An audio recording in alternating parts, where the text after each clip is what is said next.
je partirais des résultats de l'enquête Parlons Travail. Alors, cette enquête, cette grande enquête lancée par la CFDT auprès de 200 000 personnes, elle avait des réponses spécifiques cadres aussi, que vous retrouvez d'ailleurs dans l'argumentaire que l'on a réalisé concernant la négociation cadre actuelle. Mais ce que vous me demandez, c'est de vous dire comment, en fait, les cadres sont vus par, euh, par ceux qu'ils encadrent. Donc, je vais vous le faire. Je suis désolé, ça va pas être très populaire. Euh, non, parce que, en fait, mais je le dis en rigolant, mais en fait, ça dit en creux ce qu'on dit depuis tout à l'heure sur les attentes, les aspirations aussi des cadres. Euh, une grande majorité des salariés interrogés, 62% exactement, disent que ne pas avoir de manager, de cadre, ne changerait pas grand-chose pour eux. Ils sont près de la moitié à dire, ou même un peu plus de la moitié, à dire qu'ils ne peuvent pas vraiment compter sur l'aide, c'est le mot important dans cet item, l'aide de leurs supérieurs.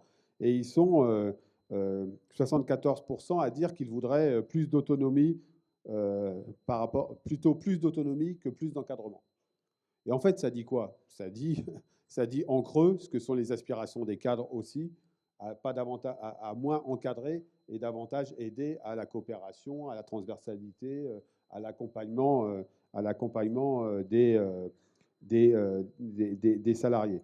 Et donc, je crois qu'il ne faut pas voir ça comme une attaque anti-cadre, évidemment.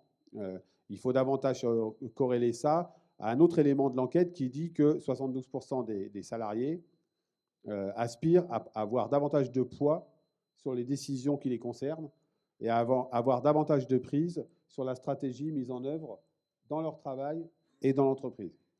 Et donc, finalement, un désir d'autonomie, de coopération, presque de démocratisation de l'entreprise et du travail, beaucoup plus forte ce qu'elle est aujourd'hui. Et ça nous a servi à faire des propositions dans le cadre des débats sur la gouvernance de l'entreprise, sur la finalité de l'entreprise, qui sont, vous le savez, totalement d'actualité avec la loi Pacte en préparation.